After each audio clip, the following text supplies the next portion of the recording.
Welcome to the continued podcast adventures of Superhero Speak. But I think many of the people that love this character and that love superheroes in general have used these stories as inspiration to say, you know what? I'm going to do something good in the world. I'm going to make a difference like my hero when I was a kid. That is my fondest memory of it, because when you're doing comic books, you want them to affect people. Right. You want people to care. You want to strike emotions. And I knew that Clone Saga was striking a lot of emotions. Can you imagine Pulp Fiction starring Goofy and Mickey Mouse? I can totally imagine that. I'm sure somebody's written that one too. Quarter pounder with cheese in France, Mickey? What? Royale with cheese, Mickey. Yeah. I can totally. See? I would watch the hell out of that movie. Yes, I gladly sacrifice up my progeny to you, almighty Marvel beast. But Neil Adams is somewhere going, it's my time. How do you measure success? Hey everyone, you are listening to Superhero Speak, and I'm your host Dave. And John. And JD. That's right, the boys are back together again, after they abandoned me last week. Yeah, it's time for you to stand your own feet. Oh yeah, it's time for that. So here we are. How you guys doing? You weren't here last week. Like anything new, JD? Hello? I dropped my phone. Sorry. So a new phone is in your future. Okay, got it. Better not be. I got this X Max a month ago. It was like $1,200. I'm good on phones for the next decade. Yeah, that's not how it works. That's how long it's going to take you to pay that off. Jeez. No kidding. Chris, is our Christmas gift to each other. Merry Christmas. Here's debt. Here's the gift of debt. No, it's a pretty quiet week. I lost my voice the weekend before, so I was all raspy and coughy. Would not have made for good podcast stuff. Oh, but it might have sounded sexy. It might have me going the whole time. Didn't do much for my wife, I'll tell you that. I sleep in another room all week. Maybe it wasn't the voice. Possible. How about you, John? How are you doing? Not much going on here. Just reevaluating things, figuring out what I'm going to do for 2019. Not much. I did get a request from my nephews. They want to play Dungeons and Dragons again, so mission accomplished. You're going to leave the podcast and start a D&D podcast with them? No. Oh, okay. Is that a thing? Do they have D&D podcasts? Oh, yeah, they do. Yep. Great idea. Yes. Well, there's a lot of YouTubers that actually play D&D live. Yeah. So I think the biggest ones I know of are Hugo and Jake from Bible Reloaded. They play, and the guys from TFS, Team 4-Star. I believe they play online too. So let me get this straight. There's YouTube channels where people just watch people play Dungeons and Dragons. Well, it's not the whole channel. It's just that these are fairly, up there YouTubers that play D&D and they broadcast it. There's channels where people watch people play video games. I know. There's channels. I saw the greatest meme the other day on Facebook where it was like, me to my son. Oh, I can't believe you sit here all day and watch other people play video games on YouTube. Also me. Watching other people buy houses on HGTV. Ooh, good call. Ooh, yeah. Yeah, there you go. That's a good call. Or renovating their houses. Yes. My son he'll be 3 next month. He loves watching kids play with toys. Oh, that's one of the biggest YouTubers ever online is some Yeah, we've watched this stuff. What, 6-year-old kid or something? Or I forget the kid's name, but Andy likes the video where he goes to the Rainforest Cafe. And what is he? He's making like $2 million a month or something. Something crazy, ridiculous. I keep telling my wife this kid's got to pay off eventually. No, it doesn't work that way. Damn well better. Used to be you had to wait until they became doctors or models. Now you just stick them on YouTube and have them play with something. I mean, geez. Pretty much. What about you, Dave? What about you doing? me? I learned that. Well, that's enough of that. No. I learned that I'm not as young as I used to be.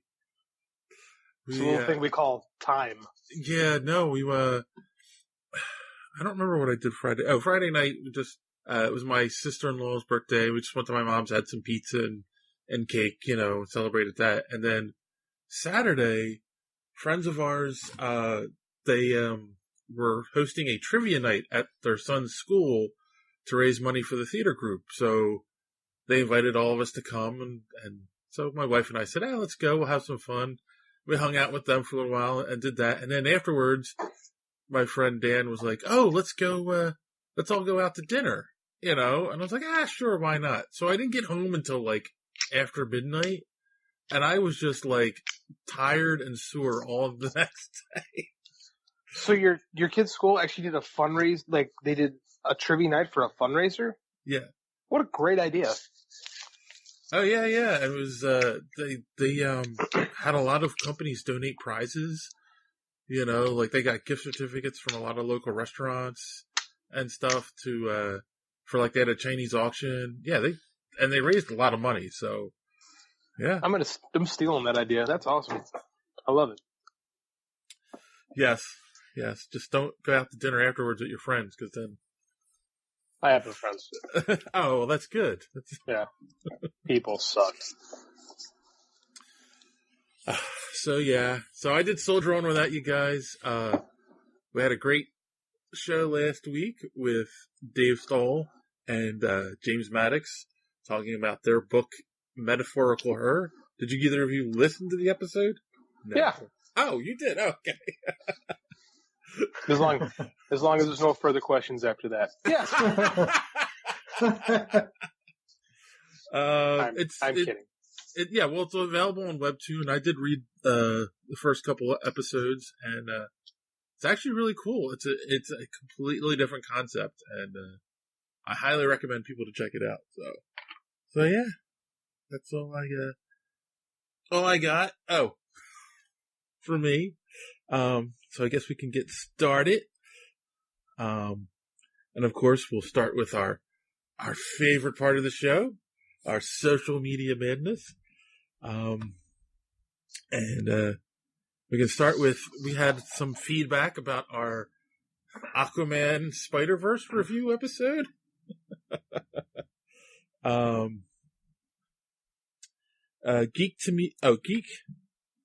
Geek So to Speak podcast said that the Spider-Verse was the far better movie. Yes. Yeah. Thank you. There you go. Geek So to Speak was on fleek. Oh my God. Ooh. That was bad. Yes, I was going for bad. We had asked the question if Aquaman has saved the DCEU, and Al, how do you say this? Viscardi. Yeah, Viscardi. That's an S. He definitely whoa, wait a minute. He definitely has it swimming in the right direction. There's an extra word in there. That's what was throwing me off. Oh, he definitely has. So yeah, I think he meant he definitely has it swimming in the right direction. Unlike his tweet. Yes. We like a good pun around here. That's why we keep John. Thank you. I mentioned this last week, but I'm going to mention it again. Our good friend, Marky Mark from, So Wizard, said he never heard Dave so wrong about a movie. His hot take on Spider-Verse. So glad JD and John are there to straighten him out. Yeah, I don't know anybody that agrees with you on that movie, man. We can end the show. That's yeah. Good night, everybody. That was enough, yeah. And on that note, hey, glorious, wonderful note. Dave, you are in the minority, which of course you're able to have your opinion as you expressed, but you are definitely in the minority on that one. And Replicant, spelled with a K, said Spider-Verse. I think it's actually replicant, like the philosopher Kant. Yeah, go ahead. Oh, really? I'm guessing. Oh, okay. I was thinking like a replicant, you know? I think that's the play. I think it's a play on words like count and then replicant. So Okay. Another punny Twitter handle. And he said that Spider-Verse is a game changer. What game? Well, I think a lot of people are saying like it's going to change the way movies are done, but I mean, animated movies, yes. Nah, it's gonna be the same old thing. That one makes a lot of money, so they decide that they can do another one because they can make more money on it, and then the studio gets more involved with it and destroys it. I think the studio was pretty involved with this one. I mean, it took 4 years to make it. Like, yeah. I don't like the term game changer. It's such a buzzword, especially like you said, what's the game? I mean, like, I don't know. I love the movie, don't get me wrong, but I don't know how it changes anything. I mean, it was different enough that it shows that you can make a good Spider-Man movie, you know, with heart to it and an animated movie and get a lot of money from it. So in that case, you know, maybe we'll see more better written movies, hopefully. It's not exactly Deadpool, but it's close. To be fair, I found this weekend my wife had not seen Homecoming. So I think it was either last night or the night before we sat down and watched Homecoming. Mm-hmm. And I forgot how good a movie that was. Oh yeah, it is good. Yeah, that was good too. There's a ton of heart in there. Like, we've had 2 really good Spider-Man movies in consecutive years. But you got to remember, you have to grade that on a different scale than the Sony scale, right?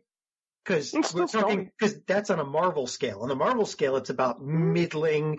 On a Sony scale, that one would be like a 10. But that is still a Sony movie. I mean, it's Sony in association with Marvel. Like, there's still Sony. But that's what they wrote. But Sony had to like clear everything. Like, Marvel was allowed to make the movie, but Sony still had to go, okay, because they still do have the rights. Yeah. Yep. Although not for long. You got to praise Marvel. You got to praise Sony for doing the right thing and letting the Feige folks handle it. Right. But I definitely agree with you, JD. They don't work on a movie for 4 years without the studio, you know, checking in constantly, going, okay, where is it? Maybe you guys should do this. Especially in animation. Yeah. Of course, then we had a couple episodes ago talked about Plastic Man being the next choice for one of the next choices for DC in the DCEU. And, you know, my tweet about it was kind of sarcastic. I said, of all the choices DC Comics has chosen ... Plastic Man with a question mark. And the SDS cast, replied, if you talk shit about Plastic Man, Gail Simone might come and hunt you down. Just saying. It's possible. By the way, that exclamation point question mark combination is referred to as an interbang. Interbang? Interbang. Interesting. I'll have to remember that. Because I use it a lot. And then I said, we are afraid of Gail Simone. We love her writing and would love to have her on the podcast. And SDS replied, you and us both, man. You and us both. So, Gail, if you're listening, and you'd like to talk Plastic Man, we'd have you on anytime. I like Gail. I think that's a great call. Yes. Attack of the Nerds said, I'll be honest, he's funny and far more interesting than Mr. Perfect Superman or always down in the dumps Batman. At least they are trying new things, and that should be applauded. Yeah, well, that's just the writing, though. I mean, yeah. When I read that, I immediately thought of Mr. Perfect as Superman, the pro wrestler, and I want to see that. Unfortunately, he's gone, so he never will. And Vincent Van Dope, great Twitter handle, kudos, said, "Why not? He's a great character, and I'm so on board with this." Vincent Van Dope. So yes. So yeah, I mean, hey, if they do it right, I think it'll be fun. You know, it just felt kind of out of left field a little bit. Way out of left field. But as Guardians of the Galaxy proves, the right people on the right movie can work. Yes. Ant-Man. Look at Ant-Man. Yep. Yeah. So true. All right. Moving on a little bit. Just so the listeners know, there are a lot of publishers that we foster relationships with here where we try to review their books. We try to get some of the creators on the show and whatnot. And we've started working with TKO Presents. And one of our first reviews for them was on a book they did, Good Night Paradise. It's coming out. And Jesse wrote a great review for them. And they liked it so much that they used it in the promotions in a tweet. And it's like, they quoted him, Good Night Paradise is Good Night Paradise is a mesmerizing journey through a downcast world. 9 out of 10. So they appreciate it, and we appreciate you guys for including us and giving us some great books to review, and look for some more coming soon. Just wanted to put that out there. And if you guys listening should check out TKO Presents, they have a lot of great books out there. Smart in Amazon, in an Amazon dominated world, good reviews are one of the best forms of advertising you can use, especially when you can take a good quote and utilize that in marketing material, because it's immediate social proof. Right. It's good. Everybody wins. Yes. And then finally, we have our good friend Matt Vroom. Yay. Had done a review recently on the website for Elemental Balance #1, and he really likes the book, and he's trying to push it a little bit. And they currently have an Indiegogo going to finish up the book and get it out. I think it's a 4-part series that they're doing. So first off, check out the review on our website. Link will be in the description. And then go check out the Indiegogo. Again, the link for that will also be in the description. So Matt loves the book. He wants everyone to know and contribute. So check him out. All right. Now that we got that little bit of business out of the way, we can talk about the very interesting tweet that was shared with us. A friend of mine shared it with me because we were talking about one of the aspects of this at work. And I don't know who this person is, but apparently this is all of the information we know about the Disney Plus Marvel shows at this point, right? And the handle was, oh, great, it's Ari again, who's tweeted this out. And we could go through all the details here, but I wanted to point out one of the main things here is what they said about the Winter Soldier Falcon show. It is heavily tied to Phase 4. The two leads are recruited by S.H.I.E.L.D. to stop a group called Ultimatum. The two have to deal with U.S. Agent. Fury, Agent 13, and Ross are being looked at to be part of the show and described as a spy thriller with lots of twists. So, we're starting to... I think someone at Marvel's listening to this podcast. This is 4chan stuff, isn't it? Or is this real? Like, it just... Well, there's nothing... This is all, like, highly detailed, but I don't see anything that makes this... I don't know. It just seems like fan speculation to me, which is pretty much what we do, so nothing wrong with it. But yeah. I was going to say. But they said that the guy who posted this said it's based on solid evidence, and the same people who posted this posted stuff before about some of the movies that ended up being true. Color me skeptical. Right. Oh, no, I agree. And besides, I think, intrigued. But this is also in the early stages, and things can change as well. The other thing that I found interesting is, of course, could also be that those rumors started because we talked about it on the show. I like that. I think we should go with that one. That we started a giant internet rumor. Nothing would make me happier. Okay. To be quite honest with you. The other one I found a lot of views from it. That would make us happy. Well, that's true too. But I just like making the puppets dance. Okay, then. The Loki show I thought was interesting. So it's going to be young Loki, and this was confirmed. I actually was listening to Hollywood Babylon today with Kevin Smith and Ralph Garman, and they were talking about this in the news. So this is kind of confirmed that it's going to be a young Loki show, and Tom Hiddleston will do a couple scenes, but it's mainly going to be him narrating it.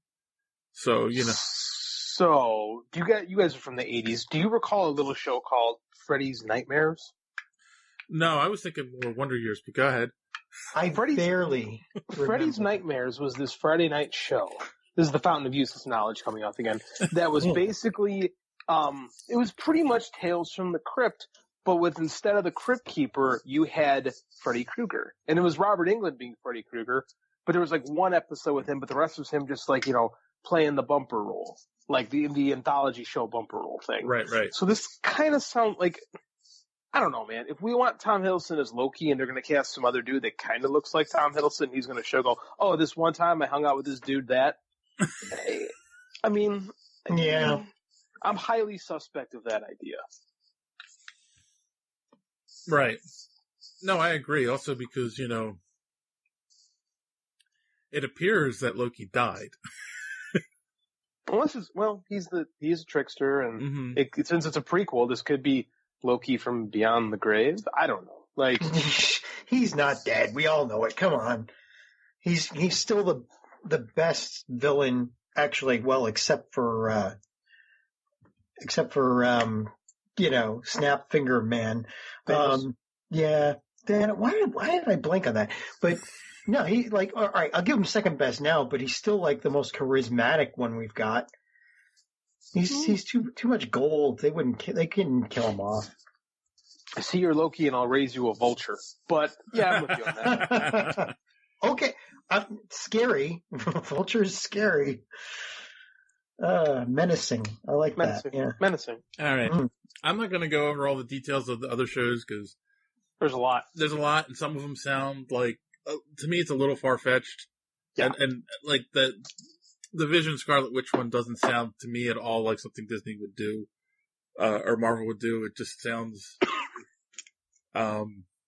way out there for those two characters. So it was the I think it was Roger Stern that wrote the miniseries in the 80s. Like that's what it was. Like the Vision Scarlet Witch maxi series from like 85 or something like that. Like, yeah, beat for beat.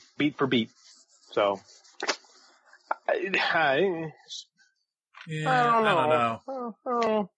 All right. So let's. They're getting my money. Disney Plus is getting my money anyway, so it doesn't matter. Well, speaking of the guy who snaps.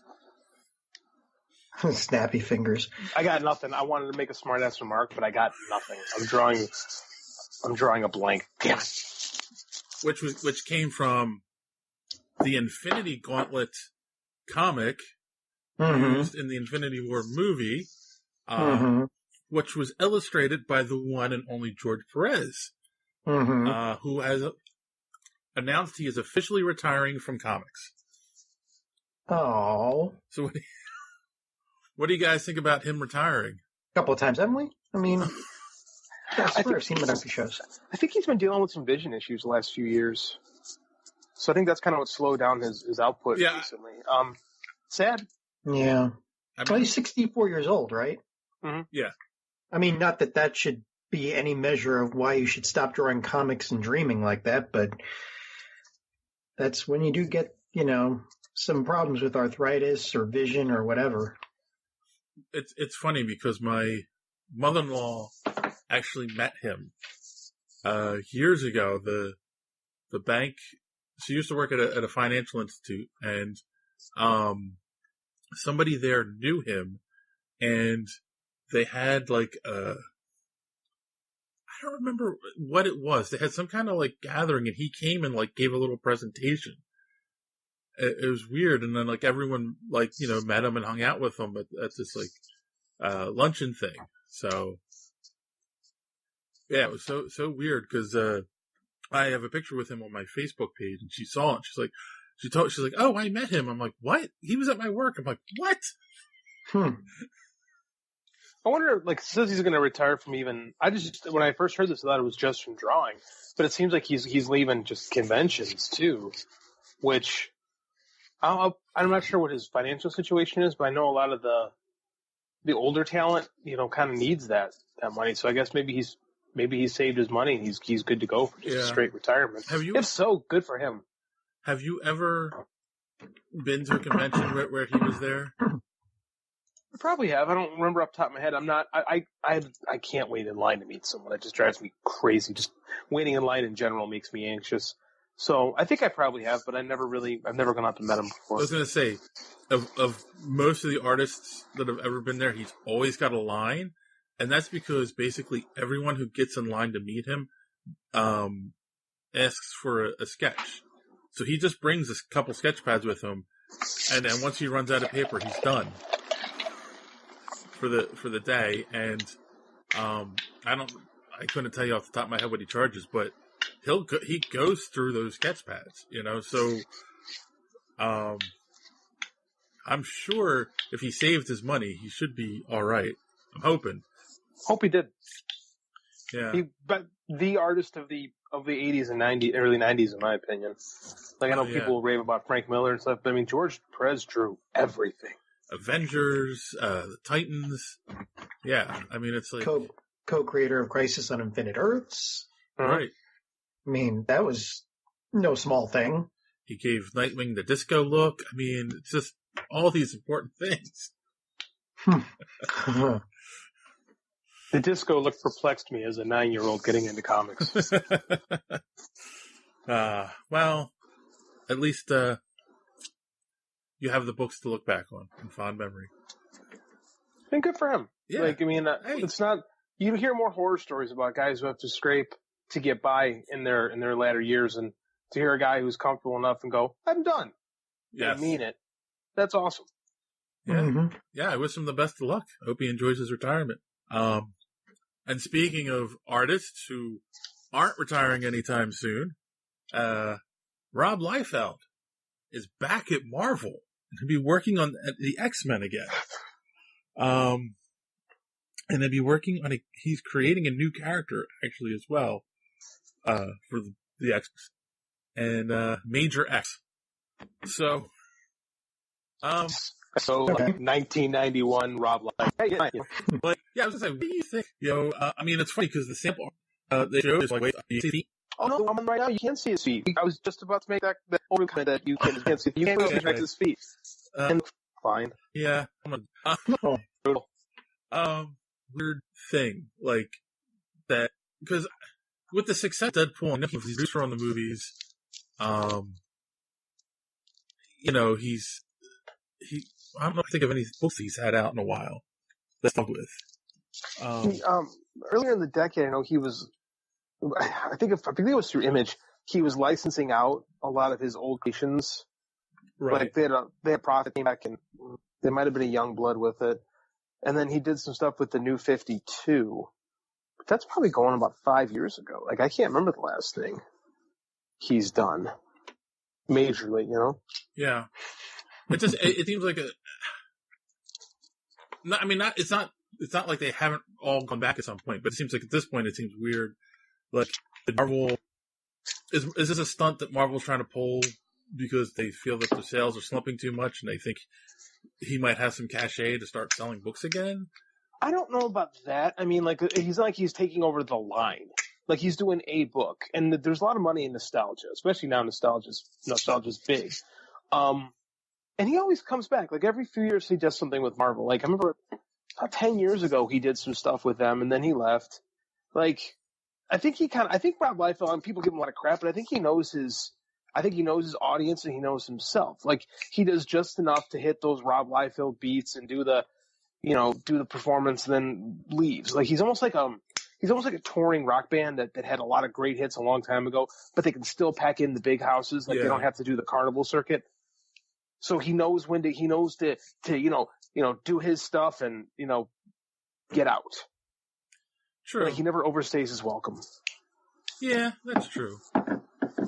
Yeah, we'll see. I don't know. I mean, I guess I should have done a little more research and looked at what the sales numbers were when he jumped in, too, as well. So I'm just kind of curious if he still has the same pull that he did in the 90s.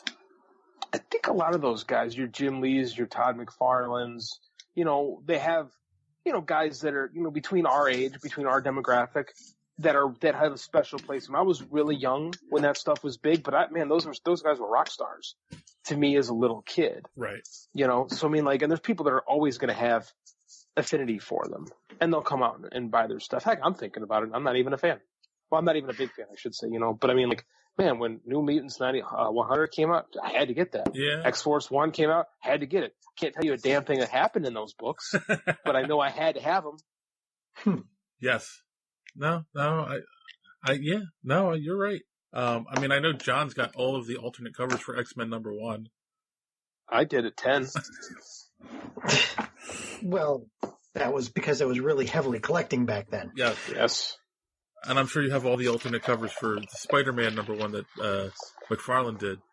I do, except for one variant, I think. I don't think I have a platinum. I have every other. I have silver, gold, and there was a couple of other variants. See, that was the worst one. That was they didn't even announce all the different types that they had, and there was it was almost like collecting Pokemon. There was red and blue and silver and gold and the foil variants, and then the seat. It was crazy. It felt like every couple of weeks when I would go into the comic book shop, there'd be a new variant for that book. Yeah. I'd like to say the comic book industry has grown and matured and moved on. But have they really? No. It seems like the last few years, they don't go all in with the 90s nostalgia stuff as far as the sales gimmicks go, but they sure toe that line, man. Well, look at when they launched the what was it? The New 52, and they did the Justice League for it, and they had 52 variant covers for it for each state, and it's just really. But there's some sucker that's got to get 52 issues of it. I know. Well, I mean, this is it's making money. That's all it is. Of course. And when it comes down to making money or making us happy, it's going to be. Well, I'll quote one of my favorite YouTubers. Well, the chart says. And that's all they need to know. That reference went over my head. But I think that the key is they have to be careful not to burn out an audience. And I guess they know well enough how not to burn out the collector audience, because it really hasn't been you'll hear doom and gloom on the internet, but that's what the internet's for. Yes. But it's never quite been oh my God, the sky is falling. Not like it was in the 90s anyway. Oh my God. But they keep doing it though, and it's not. It keeps working. But it does. No, I mean every time I think about going back in, I run across that where you have to buy 15 different comics just for one storyline. That's different. That's different. That's the crossover thing. As far as that goes, yeah, they're going to do that forever. But I mean, as far as putting out the 15 to 20 different variants, there's law of diminishing returns. But I think they use it just enough not to truly burn out an audience. But it's close, man. Man, is it close. You're right about the 90s. 90s was when they used that to the point where, I mean, that's what finally chased me out of collecting. Because I couldn't keep up with what I wanted to get. I think though, through the 60s, 70s, 80s, 90s, part of the reason they could keep doing some of the stuff over and over again is because you have newer readers come in those decades. Mm-hmm. Sometimes I wonder if there's new readers coming in like there was, back then. Businesses, we've talked a little bit about it, business itself evolving. I just read something about Barnes & Noble closing down. Right. But paper book sales are high. I think what we're seeing the end of is the Mick bastardization of businesses, where the big box stores chased out all the mom and pop things, and now all it's going to survive are what's the term I'm looking for? Boutique stores. Oh, okay. As far as books goes. And I think comics is like that, but I mean people well, it's never been as big as it was in the 90s. Well, should it have ever been that big? No. And no one ever asks. But I don't think you ever hear that question get asked. All these stores are down, and boom and bust cycles exist for a reason because there were too damn many stores to begin with. Yeah. And people will buy comics. And I think that younger readers will discover them more digitally because that's just the world they grow up in. The key is getting them to read, because waiting in two worlds now, people are reading more than ever. Books, like Kindle and stuff like that, people buy more books than ever before. Why that's having a more difficult time translating to comics, I don't know if it is. We'll never know. Those figures never get released. But it's tricky. And I don't think that the question is how do you get a 10-year-old to go into a story that he doesn't know he wants to go into? You get them interested in a movie. You're right. That's what they do. Like they could go see the new Spider-Man movie and then maybe go buy a Spider-Man book. Speaking of which, did you guys see the trailer for Far From Home? Yes. Man, you're on fire with these transitions today. Yeah. Awesome. I mean, it looks good. I'm not sure about the storyline, how they're working it, because it looks like Mysterio is, I don't know, not a bad guy, or is the bad guy, or he's a fraud. So, I kind of figured. In the very first Mysterio story in the comics, he creates a bunch of fake crimes and fights them so he can look like a hero. Okay. See, the only Mysterio I know, my first run-in with Mysterio was Spider-Man and His Amazing Friends. So, my knowledge of his character is very low.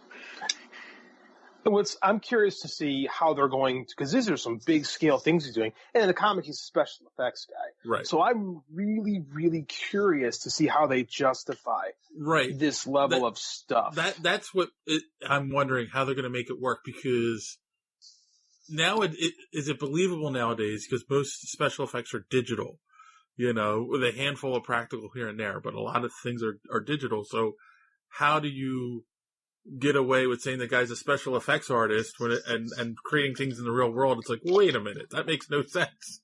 Well, it's MacGuffin. I mean, Chitauri. I mean, MacGuffins. I mean, one of those. I mean, well, we know it's not like hologram technology, because all holograms in the future are green and grainy. So, wait a minute, what is that from? Everywhere. Except in real life, where they can sell a concert with Tupac Shakur. Oh, yeah. I know, right? Awesome. I mean, holograms actually wind up looking way better than anybody ever expected them to be. Right. So maybe that's what they'll do. Maybe they will do holograms.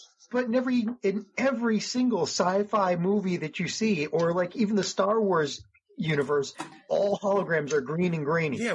What is that? Why is it when they communicate with those holograph phones in the Star Wars universe, it looks so poor? And JD's right. Like in Japan, they have entire concerts with fully generated hologram, singers. I mean, that's all it is. So like ABBA's going on tour, and it's all going to be holographic. Oh wait, see, I gotta leave now. I gotta get tickets. See you. Bye. How is that any different than the original ABBA? Oh. Well, it was the 70s, so there was a lot of light going on with those disco balls. Well, it's all production. It's all not real. So I mean, like, that you can do, because otherwise, who wants to go see ABBA perform? Like, I don't know. Hate tweets can be sent to @JD_Oliva. Oh, good. I already had your address. That's good.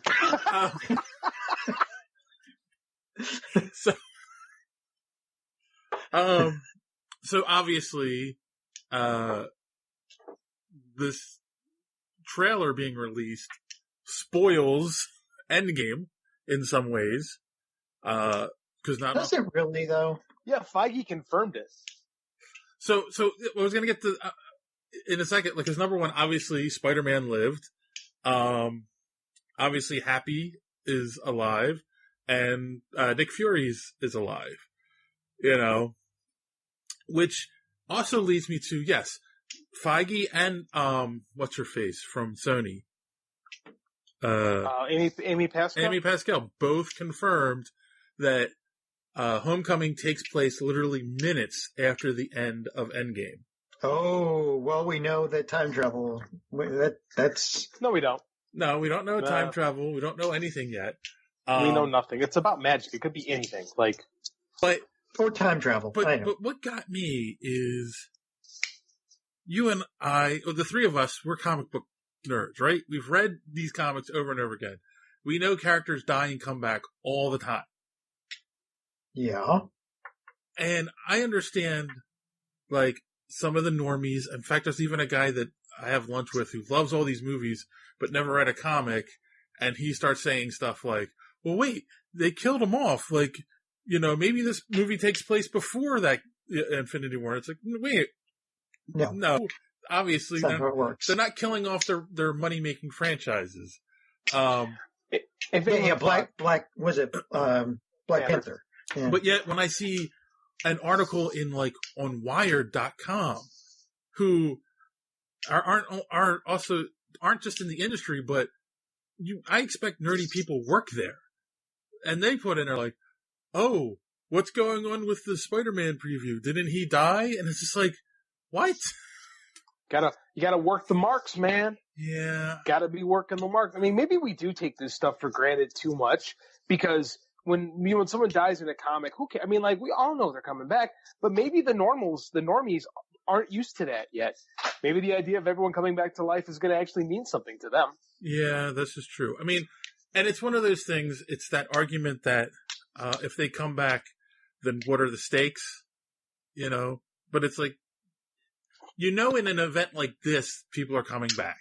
As opposed to, if they killed off a single character, you could see them staying dead.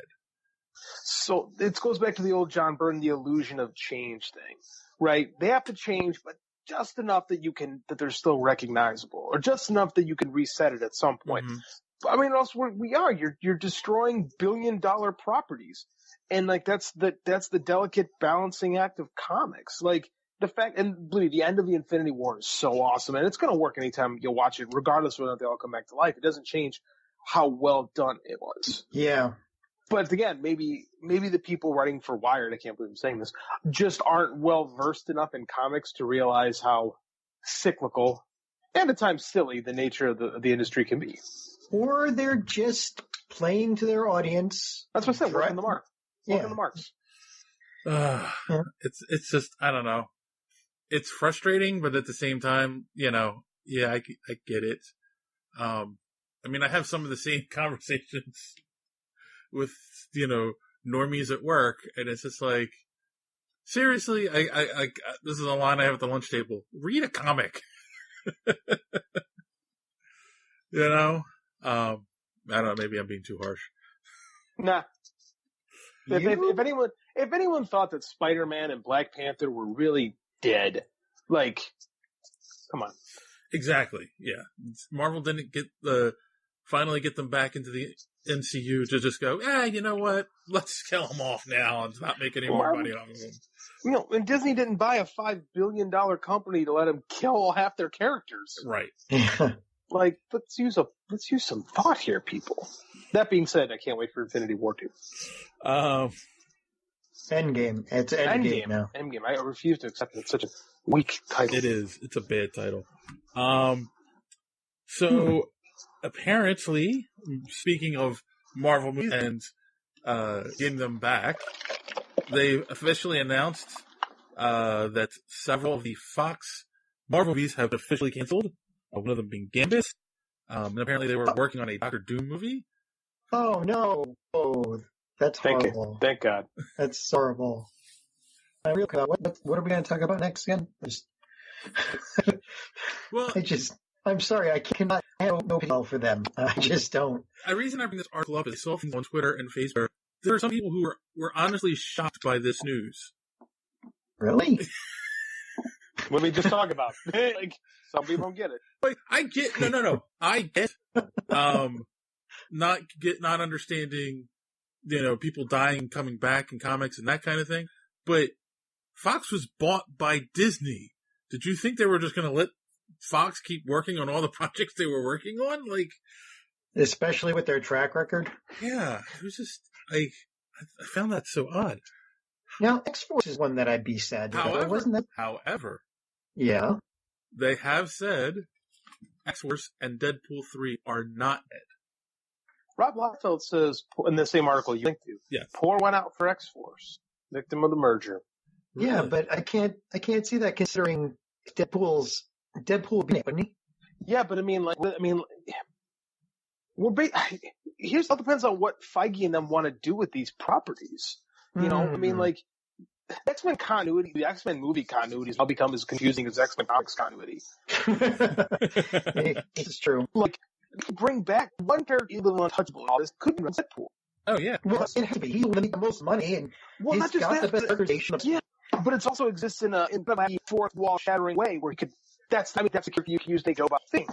Maybe he doesn't do that. Right.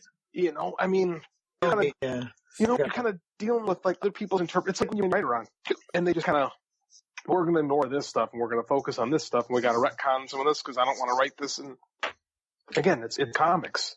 What I'm wondering is, what do they do from here? I don't know. Well, I mean, the one thing I'd be worried about is Marvel is still the mouse, and I can see if they did bring Deadpool into the overall Marvel universe somehow, which I mean they could easily do that probably. All I can think of is how many times that Captain America would be yelling at him to watch his mouth. Marvel is the mouse, and the mouse has fought change copyright laws in this country many times. They've succeeded. I mean, right. Every time that the copyright extensions go up to Congress, nobody's going to vote against Mickey Mouse. Right. Disney lobbying. Yeah, nobody wants Disney to lose that, right? They're going to have to. They just came out of a 22 or 25 year extension. We're finally getting stuff from the 1920s now. The irony of a company that made its initial fortune by using public domain IP. Yes. Fighting so hard for it. But that's what I'm saying is they're so protective of their IP that are going to, I mean, the only thing that could possibly make it out is Deadpool. Everything else is up for cannon fodder. So, the article, the first article talks about that possibly be dead. But then there was an article from the 17th that was on Superhero Hype where Rhett Reese and Paul Wernick said that they're still working on X-Force and Deadpool 3. And of course, they got to keep working until those checks stop coming. Well, that's true. And the plan was to have X-Force come out before Deadpool, and they're still sneaking that in. So, okay. Well, they might be, like I said, like this happens a lot in film where you have no intention of making it, but the people working at it are still going, they're still going until the word comes down that no, they'll stop. Right. But I do think, like you said, the one character that could survive all this is Deadpool. And I think if Disney is smart, and so far they've proven that they're not stupid, if they're reading people's reactions on the internet, the feeling is pretty much the same from everyone. It's like, yeah, Deadpool could survive exactly how he is, and go into the MCU because he's the only character that knows he's in a movie or a comic book, so it's perfectly fine for him to come in and just make jokes about it. Well, he's got to survive because he has the best healing factor. That's why. The only healing factor at this point. Yeah, this is true. At this point, plus, no, they could do something where every time he says a bad word, like a cartoon mouse hand comes on the screen and covers his mouth, See that? But it could work. He could try to swear and he can't.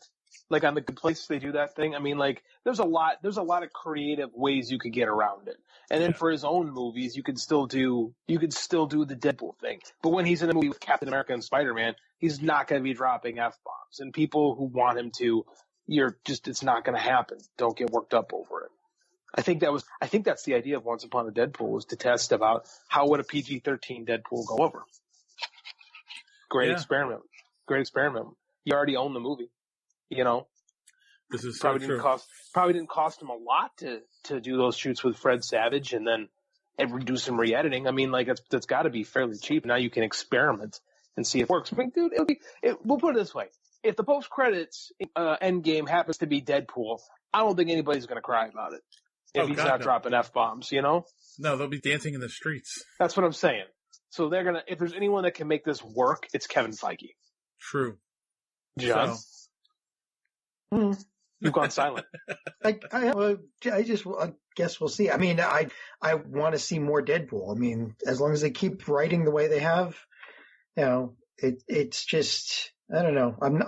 I can't shed a tear for any of the X-Men stuff at all. So I want to see this Dark Phoenix Saga movie. Do you really? Do you? Really? The cast is really good. I mean, like, but I don't know. Like, there's a lot of weird stuff going on there, but there's a lot of weird stuff with every movie. Like, you can't get all worked up about reshoots because every movie has reshoots. It's part of the budget, And I mean, in this decade, in the teens, there's been more good Fox Marvel movies than bad. There have been. I mean, like, Apocalypse wasn't good, but First Class was good. Deadpool was good. Days of Future Past was good. The Logan was awesome. I want to see it. I mean, like, if it's the last one too, because they're talking about putting New Mutants on Hulu, which is just, then you have no confidence in it. But I mean, like, if this is the last one, it's a perfect one for them to go out on. Yeah. All right. And if it sucks, it doesn't matter because they're going to start all over again anyway. This is very true. Just wait like 2 years, or, well, in the case of Spider-Man, even -1. I mean, the Spider-Man, they'll start a new franchise before the movie of the last one finishes. And to my memory, didn't we not know Spider-Man was in Civil War until we saw a trailer? Right. Or something like that? Yes. Like, they kind of blindsided us with all of that. Who knows what's going to happen? They kept it as secret as they could. There were rumors about it, but, like, a lot of people thought some of the stuff that was coming out was just leaking from the Spider-Man movie they were working on, Homecoming. And then, not only did it come out, but it came out in a trailer. Like, they blew their load in a trailer. Yeah, which was stupid. They should have waited. They should let it. I mean, really? You think it was stupid? Yeah, I think it was, because if the buzz, imagine the buzz of the first people walking out of that movie, saying, screaming, "Oh my God, Spider-Man is in this." But you don't want the buzz for the movie. You want the buzz for the trailer. Yeah, to make sure the asses are in the seats to buy the tickets. Yeah. This isn't 30 years ago when Empire Strikes Back came out. This is.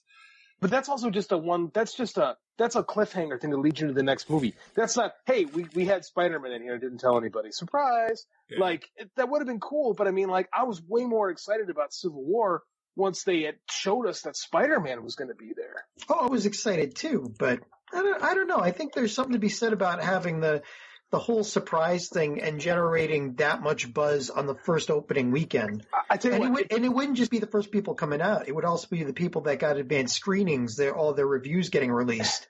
If Spider-Man was in the post-credit sequence, I'd agree with you 100%. But he wasn't. He's a major part of the movie. Yeah. Mm-hmm. And plus, I think that sequence is a little too hard to keep. Like, for the trailer, that's one thing. But for an entire movie, to keep a major character like that, like a character that actually plays a major role in the story quiet. Have you seen the size of the NDAs for Marvel? No, you are correct. They deliver them in dump trucks. You are correct. But I just think that Spider-Man, people not knowing that Spider-Man was going to be in that movie would have been a bridge too far. I think that would have leaked. And like they said, there were already rumors about it floating around. Yeah. So, let's go across the aisle for a second and talk about a movie that you're very excited for, JD. You guys watched the new trailer for Shazam that came out? Yes. I hadn't seen it till you showed it to us earlier today. I missed it. It's all over YouTube. Yes, it is. I liked it. I mean, it definitely captures more of that vibe of it's a kid in a superhero's body doing the things kids would do. He goes to the liquor store and goes, "I'll take a case of your finest beer." Yeah, I know. That's like things that us kids back then would have tried. And then you see him in the real estate office and they're like, Do you have, anything that we could use as a lair? They are getting a little bit off with that. I mean, you can push that kind of stuff a little too far, but yeah, whatever. I'm okay with it. I think it looks good. It makes me want to see it. Like, I like that what I like about this is that it's doing its own thing. It's got a cool vibe to it. They're intentionally going for silly, and I think it's going to be fun, man. I'm really liking everything about this. I got a good feeling about it. I actually started watching Chuck again. It's on on Prime. Oh yeah, he was Chuck, wasn't he? Yeah, he was. And doesn't that blow your mind when you think about it? Yeah, it kind of does actually. And watching it is making me more excited for Shazam because it's like I see why they picked him. Like he's perfect in that show, and it makes sense. So this is true. I just can't wait till the sequel comes out and we get The Rock as Black Adam. I fully agree. As long as they balance the silliness out with a lot of heart, this is going to be a really, really good movie. And then, seeing The Rock in the sequel would just be awesome. Yes. So, speaking of things that aren't awesome. Oh, gods. You spend a lot of time on YouTube, John. Yeah, but I avoid a lot of things too on YouTube. It's YouTube after all. Have you ever watched the channel Star Wars Theory? No, I've come across them once or twice, but I don't really. They're not on my list. Why? Okay, so do you know the story, JD? No, I missed this actually in the email, so I'm reading right now. Oh, so basically, people make Star Wars fan films all the time, right? And the guy who runs this channel decided he wanted to do a Vader fan film. And he was able to gather up money to make it, and he sent a letter to Lucasfilm and asked permission, right? And long story short, they came back and said that he had permission to do it. He just wasn't allowed to make any money off of it, right? Which is about normal. Right. Which, he complained a little bit about, because he was going to put a lot of his own money into it and he wanted to make something back, but he really just wanted to make the movie. So he was like, fine, he goes ahead with it. He makes the movie, and I highly recommend, I'll probably link to that as well. Anyone who hasn't seen it yet should go watch this. It's actually really good. He makes the movie. He hires, his own musicians to create a soundtrack for it, where the music is reminiscent of Star Wars movies, but it's his own, right? It's not none of the John Williams stuff. Mm-hmm. He puts this out on YouTube, and he gets a copyright strike from the record company that owns the distribution rights for the Star Wars music. Yeah, the copyright stuff on YouTube is basically screwed. So, I mean, it's all screwed up. It's all automated, or they've got people in other countries. I have lots of thoughts on this. So what happens is then he gets a cease and desist letter from Lucas and says he's not allowed to even show the video anymore. Yeah. They take control of it, put it on their channel, and put ads on it. So then they started making money off of it. Yeah, that's par for course. Oh boy. Yeah, exactly. Here's the thing. Okay. Lots of thoughts on this. Let me just say, hold on. Continue. I'm bursting. Go ahead. I think it was just yesterday this came out. He finally got through to Lucasfilm, said like, here's the letter you guys sent me. Like, I think it was considered a contract at that point. Like, I have permission, blah, blah. He got a lawyer. He was going to fight it. And they said, no.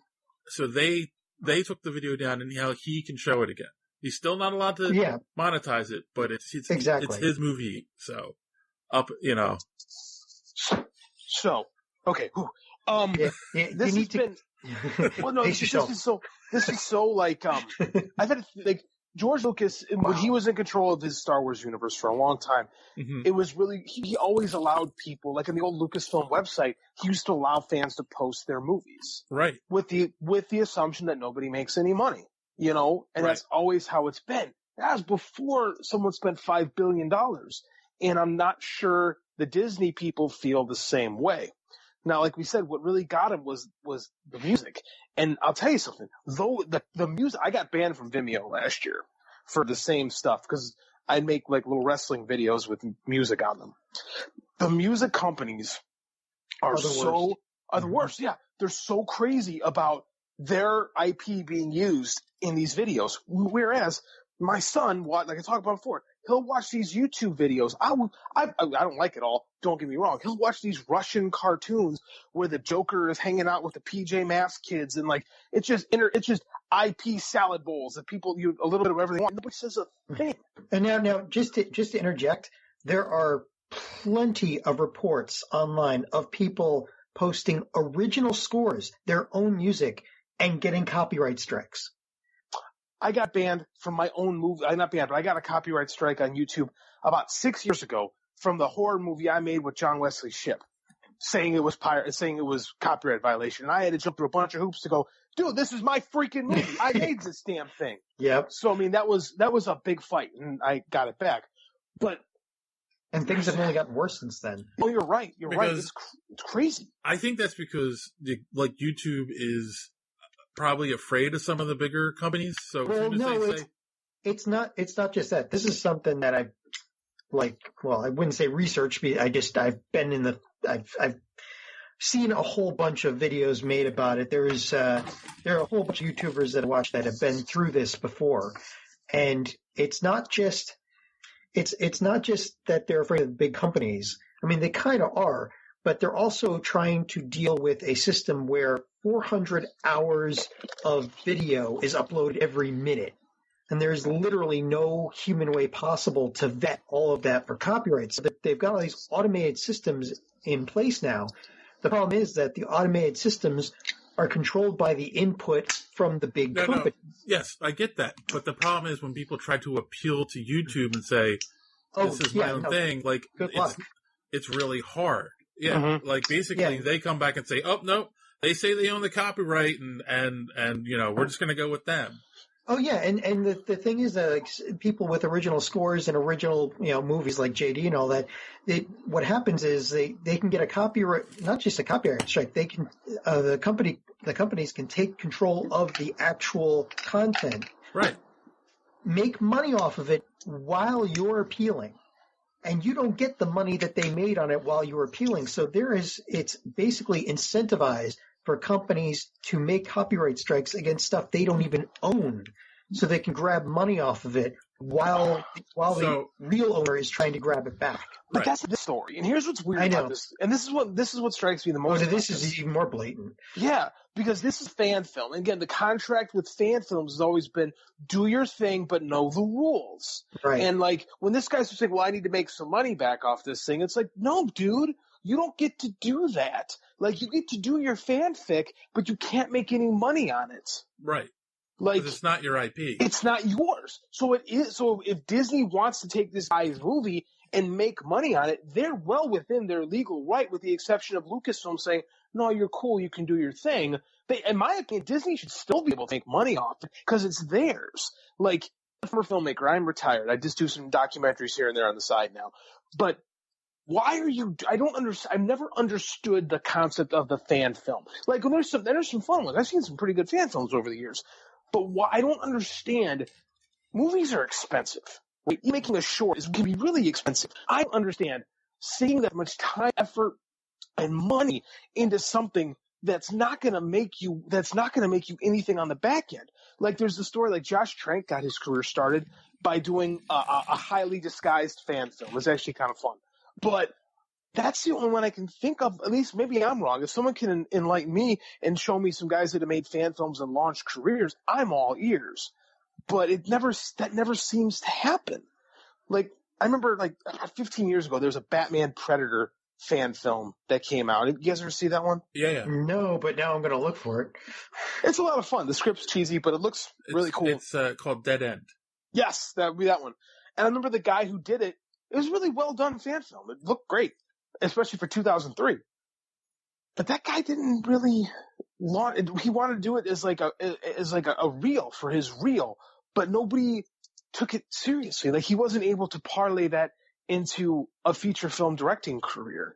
So that's a whole lot of time and energy spent on something that nobody cares about. Like, at least if you create, like, I'm not justifying myself, but at least, like, you spend a lot of money and time and energy creating your own thing. It's yours in theory. Like, as opposed to doing all that and doing it for someone else and seeing nothing. I mean, this whole story is just like, it hits me because I remember these days of trying to make this stuff work. And, like, I feel for the guy, but at the same time, happy for him that it all got resolved. But, man, you're playing with fire. Yeah. So you're kind of saying that Lucasfilm and Disney are evil, but this guy asked for it. No, I'm not saying that they're evil. I'm saying they're protecting the investments. George Lucas was really cool about people doing stuff and allowing it, but it's not George Lucas anymore. So you just got to be careful. Like, I don't think protecting your $5 billion investment is a bad idea. And I don't have a problem with doing fan films, but if you're going to do it, know the rules and play the game. And it's not like this guy did anything more than, have a theme that was similar. And that's kind of BS, that it went through it because of the way it did. Where I take issue with it is when the guy was actually trying to make money, because he was trying to monetize it. And that's wrong. That's not playing by the rules. Right? Yeah, you can't so you can't, yeah, but that's what I'm saying. That's what I kind of twinge on this one. You can't cry foul when you were trying to break the rules to begin with. Yeah. And that's, I mean, like, I'm glad it worked out. It sounds like this is the best way it could have worked out. And again, I don't think he could cry if Disney decides, hey, we're going to make money off this, because it's theirs. All right. You got to stop drinking coffee while we're doing this. I'm sorry. This is my world. I get fired up. You know what gets people fired up as well? What's that? When the son of the original person who made a movie been secretly working on a sequel. And I want you to get an award for these transitions. See, but it hurts when you like call you were them just out. On the freaking ball. And this one was good, yeah. But the whole thing was, it's like, so Aaron Rietman obviously is doing Ghostbusters 3, and the whole thing was like, it was announced, like, there were rumors that he was interested in doing it, and then it was officially announced, and like the next day, boom, here's a teaser trailer. A good one too. And yes, John, you definitely seem very excited about this. Oh, I excite. Yes. Come on. It had the same feel and flavor and just, everything that 1984 brought. I can't wait. I mean, you read into it. There's a lot of people online saying, well, great Ghostbusters 3, but was Ghostbusters 2 really good enough to have a sequel? And yes, but the thing, well, you're saying yes, it is, or yes, I love the argument. Ghostbusters 2. I didn't quite love it as much as I loved the first one, but if they're going to make another one and it's got the blessings of a lot of the actors and, even Venkman might come back, even if it's as a ghost. I mean, just all the rumors flying around and from what everybody's saying, it sounds like this will be a true sequel, and I can't wait to see the damn thing. I mean, God, even the music was the same. I definitely got this is going to sound weird. I got a Ghostbusters meets Back to the Future vibe from the trailer, which again, I get that. Very 80s. I love it. Like it still works for me. Like, oh, here's a cat or a garage that seems to be kind of out in the middle of nowhere, and what's this crazy noise going on? And then, ooh, what's that under the tarp? And it's Ecto 1. It's like, ooh, Oh, come on. As soon as it wasn't some crazy noise. As soon as you heard it, you knew it was a proton pack. Right.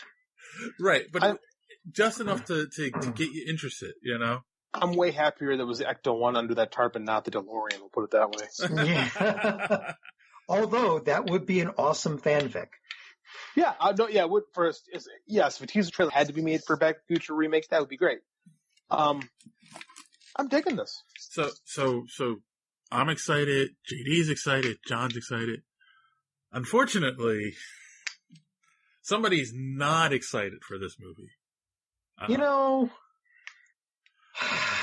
Come on, Leslie. I didn't understand the reaction at all. So yeah, Leslie Jones, who was in the Ghostbusters reboot, is not happy about this movie. Oh, I continue.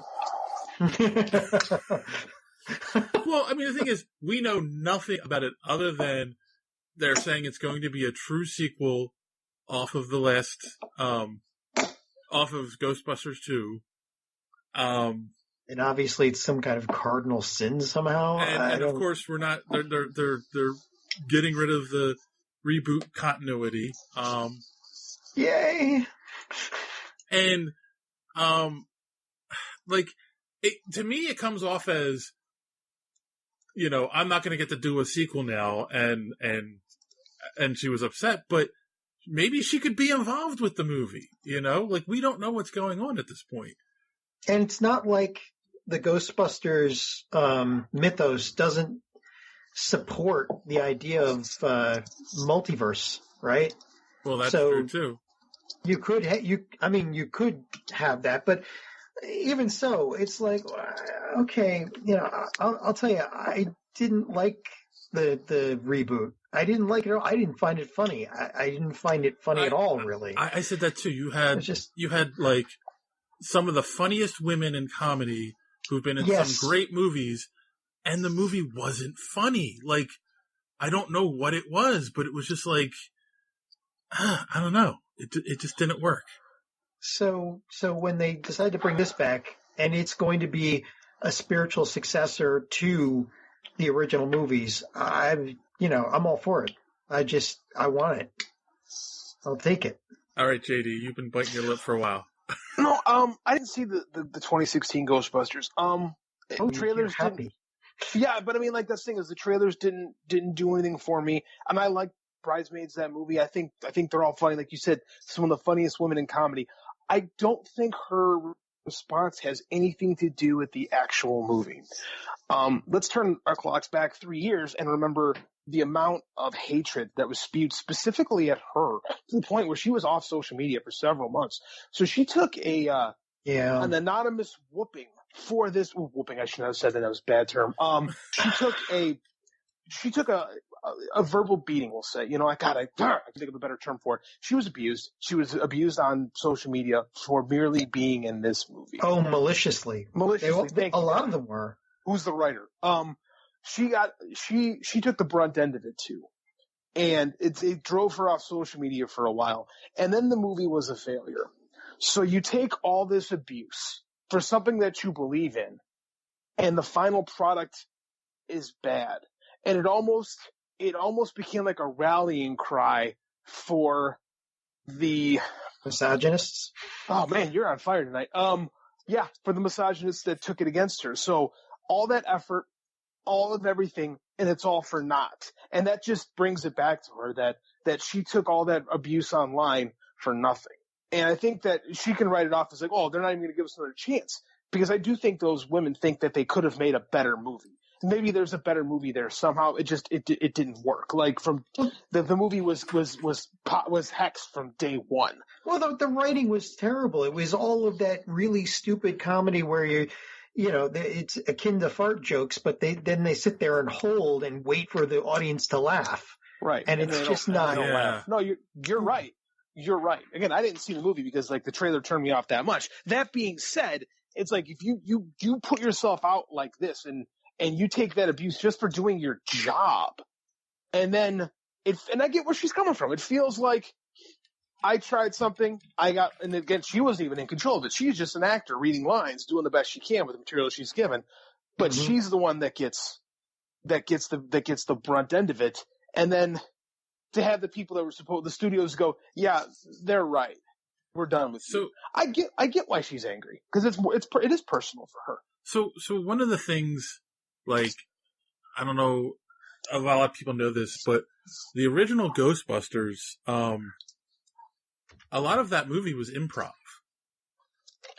Like, they had a basic plot idea that they wanted to follow, but they just had the guys go on set and, improv a lot of that stuff, and then they took the best stuff and made the movie. And we're talking people, like, they were all SNL alums, and improv City. was their, and they're all, that was their bread and butter. That was their lifeline. I'm going to say, one of the things I think they should have done with the reboot is just let those women improv.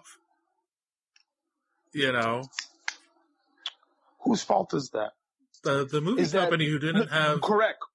It's like we talk about the studios getting involved in it, and we talked about Spider-Verse, about how micromanaged a studio can be. Right. It's like when you've got that much money in, you're not going to let them like improv, which is a mistake because you're not playing into the strengths, because those women have very similar pedigrees at this point in their careers to the three original Ghostbusters. Exactly. So you're spot on, man. Like, I think they were set up for failure for the whole time. Like, the entire concept and everything, like, it was doomed from the start. And I think we're better off with this. I mean, like, if you're going to make a reboot like this, you might as well just steer into the skid and give everyone what they want. Yeah. Oh, definitely. So we'll have to keep our eyes on this. Hopefully we'll be hearing something more soon. One of the rumors is that,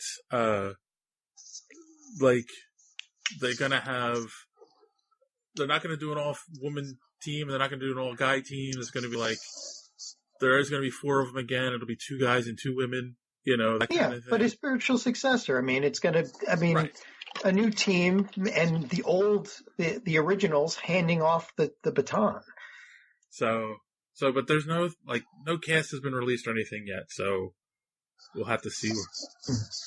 Do you think the first one would have been better off if it had been, or not the first one, the first reboot would have been better off had they done the handing off of the baton? Yes. Oh, definitely. Like, the idea that they tried to act like the first movies didn't exist made no sense. Like, it would have worked so much better if it was like, it was a sequel, But the idea, the situation of, if they had allowed the handing off the baton, if the passing of the torch, if they had allowed that whole situation would have meant that they were actually listening to the original storylines, and it would have been funnier anyway. The way it was written, those people that wrote it that way would never allow the passing of the torch, because they were trying to do something. They were trying to, I hate to say it, but they were basically trying to cash in on the women's movement. They were just, yes. And again, if they had let those women help write it, it would have been much better. But it just seems like it was too formulaic and 4 quadrant. Exactly.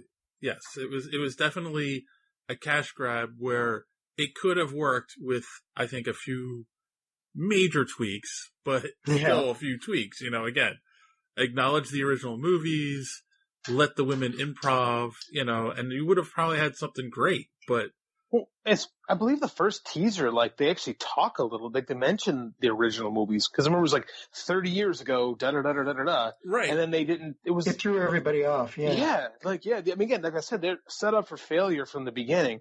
I don't know. Like, am I the only one that's kind of over reboots? Like, am I alone in this? No, not at all. No.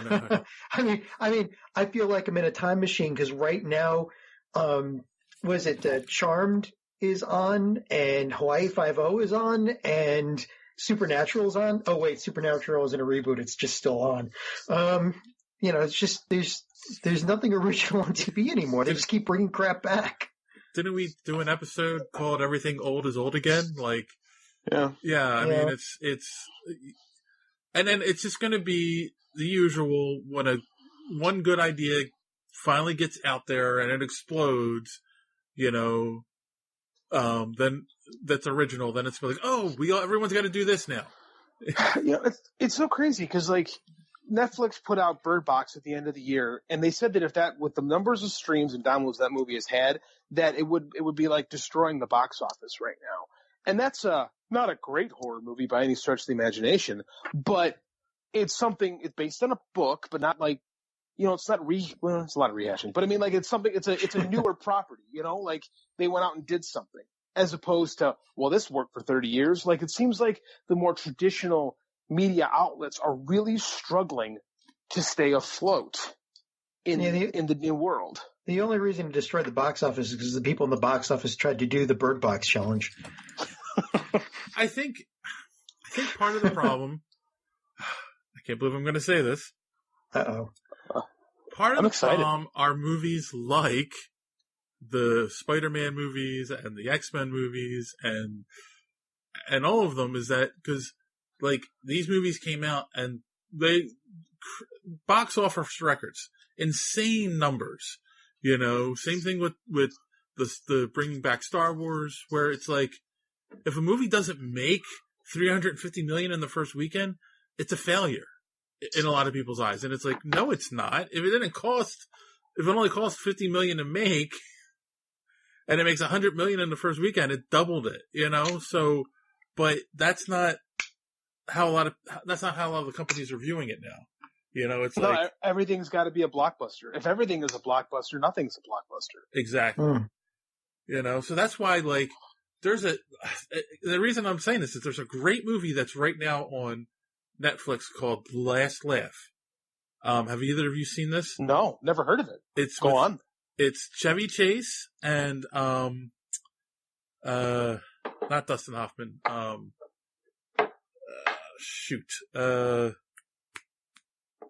Another famous older actor, Richard Dreyfuss. Richard Dreyfuss. Cool. And basically, it's Chevy Chase is a talent manager who is nearing the end of his career, and his granddaughter wants him to retire and move to a retirement home. And while he's there, he meets he runs into Richard Dreyfuss, who was a comedian in the 60s who he managed, and then he walked away from the business. So he convinces him to go on to come out of retirement and go on a tour, And it's this cute little movie with two incredibly funny actors, and it's a great story, and it's really well done. But it's like, that came out on Netflix because they're afraid to put stuff like that in the theater anymore. Yeah. Well, it's like, it's so expensive just to even go to a movie. Like, it's got to be a blockbuster. Yeah. I mean, it's a sad state of affairs because there's some really good stuff coming out. Just like I mentioned, Bird Box, and that's a pretty inventive horror movie. I mean, like, it isn't, but I mean, like, the whole way of, like, everything with it. It's like you have big name talent, and that there's no reason that movie shouldn't have been at the theater, but it's a way bigger success on Netflix than it would have been if it came out in the theater and been largely ignored because it had been swallowed up in the blockbuster thing. Yeah. Weird. It makes me wonder if, like, a movie like The King's Speech would even come out today, or would it just be on Netflix? That's a great question, actually. I mean, the prestige things, like the art house movies, they still get released in the art house circuit, but would it have done nearly as well? Probably not. I mean, I think that's part of the disconnect we have where nothing that gets nominated for an Oscar is stuff that people are going to see. Right. I don't know. But, wow, we actually ran really long. Yep. Good conversation, though. Yes. Mm-hmm. I don't think we'll include the interview then, John, unless you want to still include it. Well, I think we should release them separately. Super long episode. All yes. Right. Yeah. No, we need to start. We need to release the rest of these. And just a note here: we have a couple of interviews or roundtables from the New York Comic Con last October, dealing with a bunch of the voice actors and the writers of Reign of Supermen, which is coming out soon. So we can probably put those out very soon before the actual video starts to get sold. Before that, we will put out. We talked to a little group at New York Comic Con called Women in Comics, Yes. And they're like what would you call them? Like a collective? Yeah, that's basically what they are. They're just they're Women in Comics Collective International, or WINC for short. Yes. So they work with women who do independent comics, create independent art, and they help support one another, and then they set up their booths at the convention. At the Comic-Con. Yeah, they've been at the New York Comic-Con for 10 years, I believe now. Yes, and like people come by and like they can meet the artists, or if they're not there, they can at least talk to what's there. And they have a lot of different stuff. It just seemed like a really great group. And we talked to them for probably about 10 minutes, and that will be released this week. So definitely keep an ear out for that. So cool.